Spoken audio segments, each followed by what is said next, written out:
Hi, everyone. My name is Natalie Ledwell, and this is The Inspiration Show. Today on the show, my special guest is a very good friend of mine. He has a new book out called The Abundance Project, which is also going to be the name of his new podcast as well. But we'll be talking about that in just a moment. And before I introduce him, I just want to remind you that once the show is over, if you're watching this live on Facebook or on our YouTube channel later on, click the link below the video so you can take my 30-second quiz so we can figure out what's holding you back from success. So please help me welcome my special guest today, Mr. Derek Rydall. Hi, Derek. How are you? I am wonderful, even better now. I'm already inspired just plugging into you, Nat. Yay. Well, I'm glad that, we get to talk all the time. But the fact that we get to share our conversation, live today is fantastic. And we're talking about abundance, one of my favorite subjects. Yes. So for those people who maybe are not familiar with you as I am, tell us a little bit about your story and how you got into doing this, personal development work. Yeah, well, it's a bit of a story, but in the short story of it is that, like a lot of people, I struggled for many, many years trying to improve myself, self-improvement, and all kinds of various modalities and therapies. And after years of self-improvement, the only thing I'd really improved was my ability to describe why my life was so screwed up. So I had a lot of improvement in that area.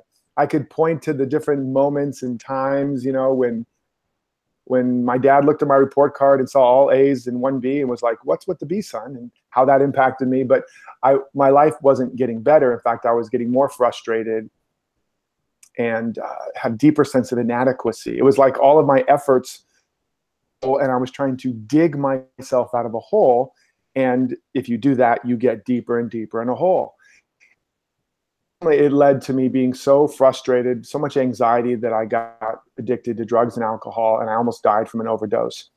And the doctor said I was lucky to be alive, and I didn't feel lucky. And I just figured I wasn't working hard enough. I wasn't working smart enough in the right way.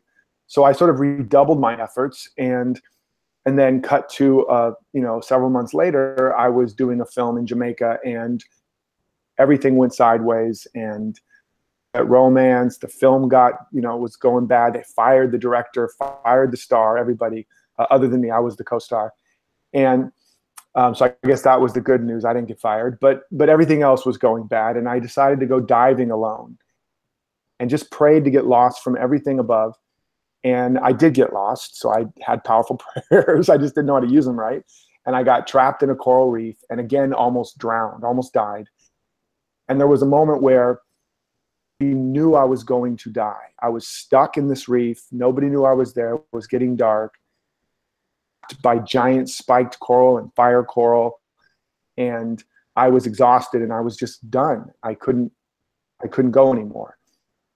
And there was a moment of unconditional surrender. Negotiation. I tried that, hey, God, if you get me out of this, I promise I'll go to church on Sunday. It was unconditional surrender. I just surrendered to my highest idea of life. And in that moment, something cracked open in me, something snapped or broke, and I saw that the self I've been trying to improve all these years was a fictional character, an amalgamation of peer pressure, societal conditioning, parental fantasies, and that nothing I ever did was going to make him enough. Behind him, or really more like around him, there was a me that had never been hurt. So he didn't have to be fixed. And he was already whole, so he could not be improved upon. And I didn't understand it, but it was a radical shift. And in the next moment, I was out of the reef, standing on the coral, the one place I could stand, looking in where I had been stuck this whole time. And the exit was inches from me the whole time. I just couldn't see it.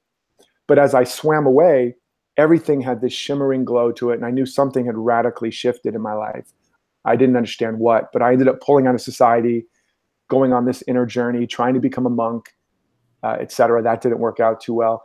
But ultimately, I had this realization, what I ultimately called emergence, or the law of emergence, which was that perfect self was already in us, like a perfect seed already has the tree in it.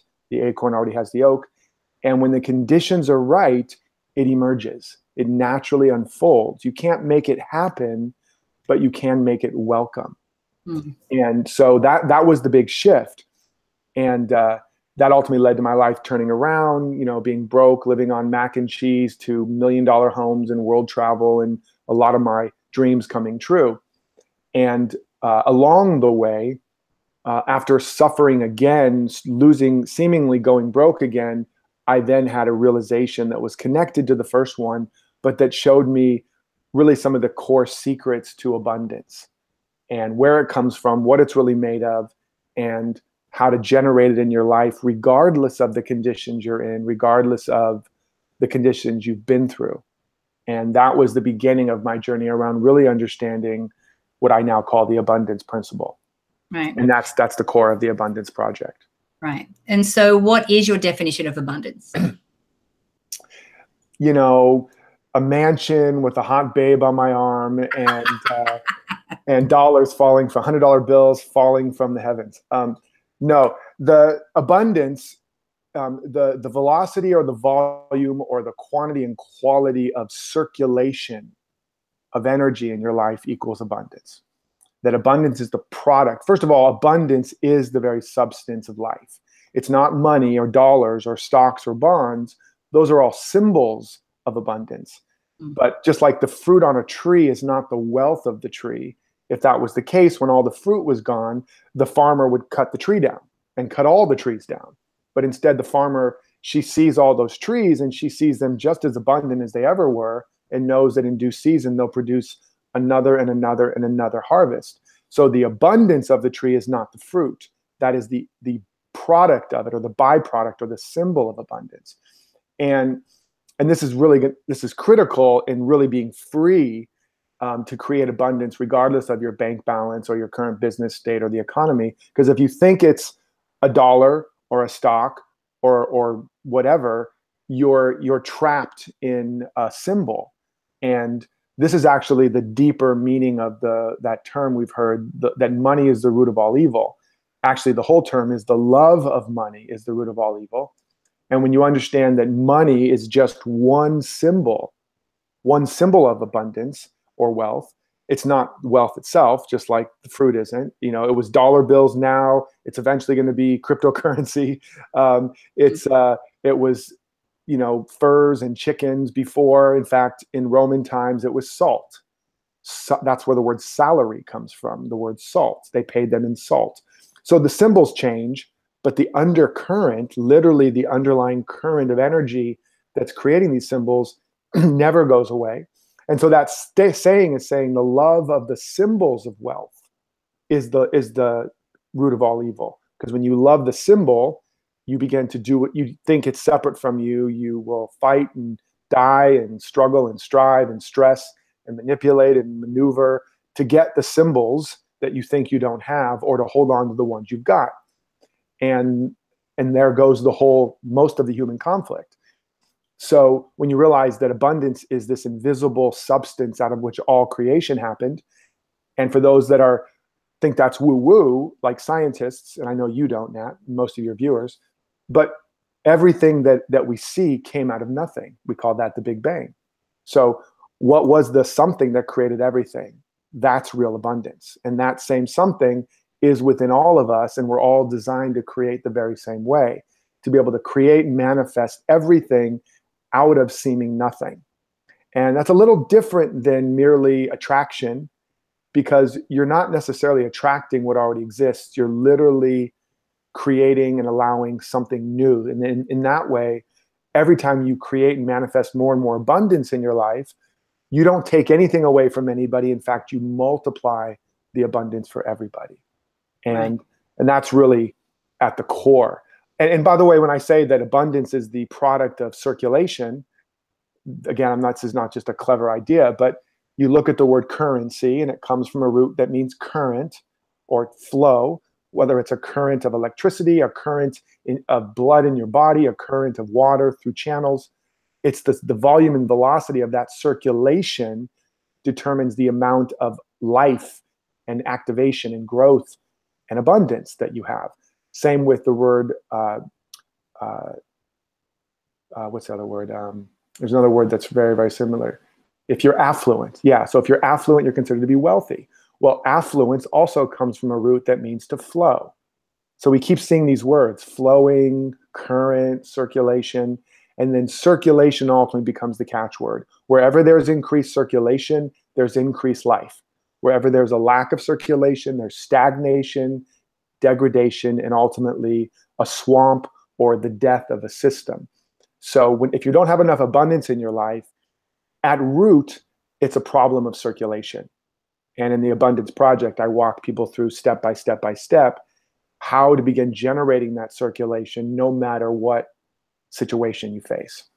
Yeah, and when you're talking about abundance and this circulation of energy, you're not just talking about money, right? Correct. You're talking about health. You're talking about, other areas of your life. And Absolutely. by the sounds of things, it sounds like you'd need some kind of daily practice, to be able to help create this flow in your life. Yes. So how do we do that?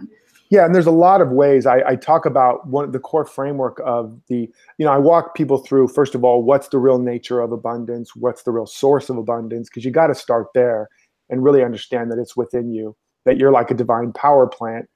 And a power plant doesn't receive the energy or even just have energy, it generates the energy. So you can generate this energy and then begin to circulate it. And you need to understand the law of circulation, which is that you cannot give what you don't have. So a lot of heart-centered people out there have not understood that, and you've been trying to be, do-gooders and people pleasers and helpers and givers and givers and givers. And if I just keep giving more and more of my time, my energy, my talent, eventually I'm going to get something back. But in most cases, you're feeling resentful, burned out, and overwhelmed, and that's because you're not filling yourself up. So you can't give what you don't have. You have to first activate it and give it and fill it up within you. And of course, we've heard the old analogy, when the oxygen mask falls, put it on yourself first. Then you can't keep. So once you give it to yourself, you can't keep what you don't give away. What you hold on to will stagnate. Like it says in the Bible, the manna falls fresh from heaven every day, but if you try to hold on to it, it will rot in your hands. So you have to actually use it, share it, eat it, circulate it. So you can't give what you don't have. You can't keep what you don't give. And then finally, you can't sustain what you don't receive. So it's like a complete breath. Again, a circuit or circulation. You have to breathe in, you have to breathe out, and you have to breathe in again. And so that's a foundation. Then it's about, okay, so how do I start circulating and generating? And in the Abundance Project, I talk about a framework I call the 7 gifts that give you everything. And that's giving out your time, talent, and treasure, giving up or giving away rather. And these are things in your life that you are holding on to. We can talk a little bit more about one or more of these. So giving out, giving up, giving in, giving thanks, giving to yourself, forgiving. And there's one other: giving out, giving up, giving in, giving away, giving thanks, giving to yourself, and forgiving. So there's 7 core channels of giving. These are the 7 gifts or 7 wealth activators. And one or more of these is stagnating if you're not experiencing abundance in every area of your life. And most of us aren't. And it's a process and it's a practice. So to start with, first of all, the most obvious one, giving out, which stands for time, talent, and treasure. So basically what this is that a lot of us, or to some extent, or during certain times, we fall into the belief that we can't give of our time, let's say, until we have more time. Like, we want to give of our time to loved ones, to charity, to philanthropy, whatever, but we don't think, or even to our own heart's desires, but we don't think we have time. So we're waiting for time in order to start circulating our time, to give of our time. And it works exactly the opposite. Everything is the opposite of what we were often conditioned. And that was the law of emergence revelation, which is that life doesn't happen to you, it happens through you, and it comes from you. So whatever is missing is what you're not generating, what you're not circulating, because it all comes out of you. And so if you're waiting for something before you express more of yourself, then you've got it backwards. Whatever you wait for, you're waiting with and often weighing it down.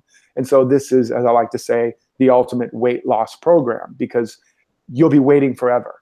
You have to start circulating and generating whatever it is appears to be missing, and no longer wait for anything. And so doesn't mean you're always busy, busy, busy. There's different ways of circulating: mentally, emotionally, physically, energetically, creatively. But so the first one is giving out of your time. The second one is giving out of your talent. So a lot of people want to write a book, or they want to sing, or they want to dance, or they want to create art, or they want to be a coach, or they want to build a business, but they're again waiting for certain conditions, people, places, things, money, the perfect idea. They got 10 ideas. I got to make sure it's the right idea before they get started. All of these different patterns we fall into. And meanwhile, the talent is not getting circulated. And as a result of that, it stagnates. And the thing they're actually waiting to get, that clarity, that surety, that confidence, that, oh yes, this is the path, will never come until they start circulating and continue to circulate, right? So, my first program that when I came out with the Law of Emergence, I just, Seth Godin says, just ship it. Doesn't mean do junk, but I just began to teach it, to share it. And it was through the sharing and the teaching and the putting my ideas out there and getting feedback and being in the feedback loop that ultimately allowed me to discover what it was I was really saying, what it was I was really teaching. And it ultimately coalesced into the form that it remains now to this day. It would have never gotten there if I was waiting to be sure, waiting to be clear, waiting to be confident, waiting. So you got to give up your talent. And the third one is your treasure. And that means your dollars, your money. So time, talent, and treasure. And this is, again, I would invest in myself and my business when I have more money, or I would invest in when I have more money, or I'll give of this money to church or charity when I have more money. I want to be a philanthropist someday. When I have more money, I'll start doing it. And again, the spigot of that particular channel dries up. There's stagnation. Instead, we have to start circulating. We have to realize we're not leaning on resources, but we're leaning on the source, which is within us, which is inexhaustible. And so we stop looking at our resources to determine what can I do, what can't I do, and we become more resourceful. There's never a lack of resources, but there is a lack of resourcefulness, but you can always be more resourceful. And that literally means resourceful, to be full of source again. Yeah. And so that's just the first gift, but it gives you a nice idea of how much opportunity there is for us to begin to practice wherever we are and get the drips going until it becomes ultimately a wild river rushing downhill without a boulder in sight. Exactly. Well, I mean, and you and I are of the same mindset. Like, my motto for life is just bite off more than you can chew and then chew like hell, because I don't wait for any of that. I'm like, this is a great idea. And you just start. And without the momentum, without the intention, and your intention is not just in your mind, it's through your actions, it's through your thoughts, it's through your visualization, everything. That's how things start to fall into place. That's how it becomes crystallized for you. So it's a clear.